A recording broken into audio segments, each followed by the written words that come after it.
Chronopunk, a novel, episode 14. Now we're jumping a little bit ahead in time here, which is deliberate by the author because we are in a time travel novel. So we're going now ahead. The trial has been finished. The Supreme Court has made a decision.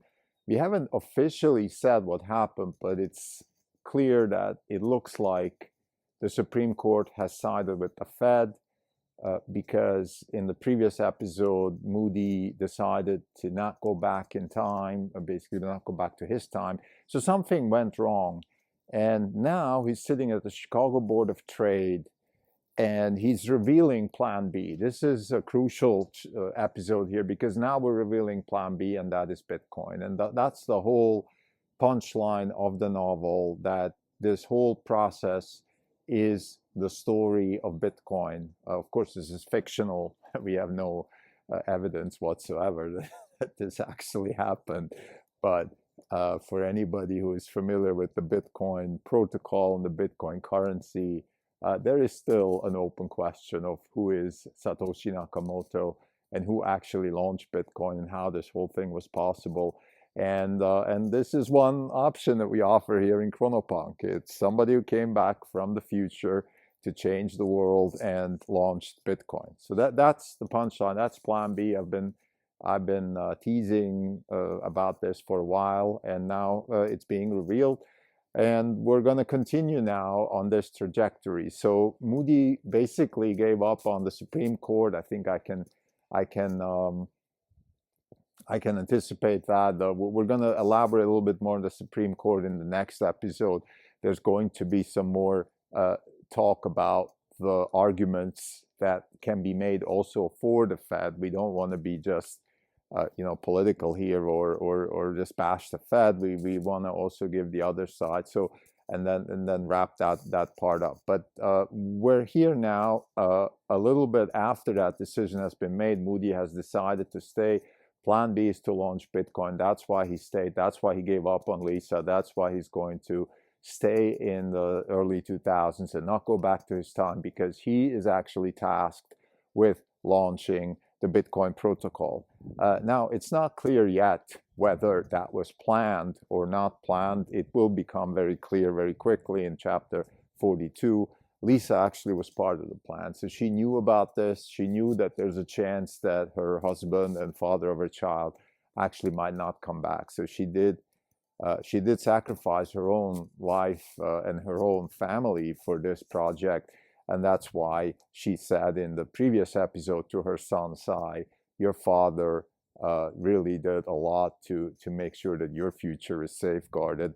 He went back in time to launch Bitcoin. Now, there's of course a little bit of a paradox here, which is if Mody has been, if he had been successful launching Bitcoin, then why don't they have Bitcoin in 2060? And the point is, I think the explanation is that maybe in their multiverse they don't have it, but the multiverse in which Mody is launching Bitcoin could have, and they could be in a different multiverse with Bitcoin being legal currency and the United States not being in a disastrous financial situation.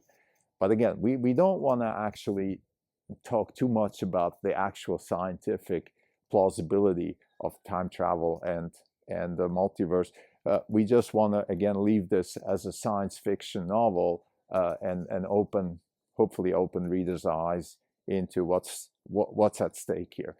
But let's get back to the episode. So what Mody is doing now, he's at the Chicago Board of Trade. This, of course, is not just coincidental. We chose this venue because he's watching the corn pit. The author has been there, watched them back in the 2000s when they still existed. And this is kind of the most purest form of trade, trustless trade. And that's, of course, the symbol that Bitcoin is representing.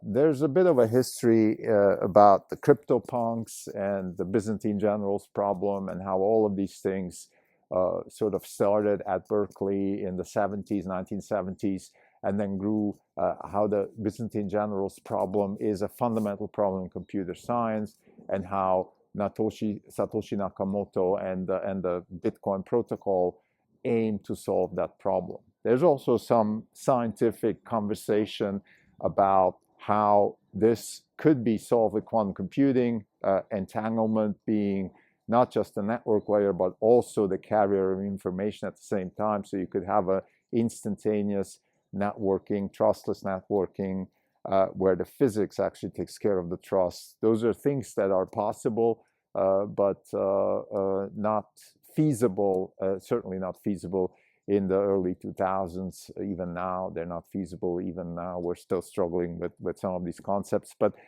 there's this needle in the haystack problem situation that is being discussed in the episode. So there's General Douglas, who is the lead for the Department of Defense, who is leading this project together with Lisa and scientists, and he is being explained why there is a problem with launching Bitcoin in the early 2000s, and the problem is that the technology that is available in the 2060s actually allows for Byzantine generals problem solutions through the physics network, through entanglement and quantum computing. But that is, of course, not available in the early 2000s. So therefore, there has to be a mitigating factor, and Mody has to use something like zero knowledge proofs and use networking specialists and crypto specialists in the early 2000s to help him launch the Bitcoin protocol. So these are all conversations that Douglas is having. He gets upset because he doesn't want to reveal Mody's identity. That just a little bit adds to the drama. But I think fundamentally, I think what's interesting in this whole conversation is the concept of having the physics actually take care of the Byzantine generals problem. The Byzantine generals problem being the problem that how do you make sure that information comes from the right place and is meant for the right place, so it goes from A to B, and it's meant to go from A to B. How do you make sure that B knows that it's coming from A? How do you make sure that A knows that it's going to go to B? And how does B know that the content of the information is actually correct? So all of these things are difficult to solve without a central authority, at least in the 2000s. And they're still difficult to solve now in the 2020s. So the solution could be quantum computing and entanglement, which could be the carrier, so the network and the carrier of information at the same time.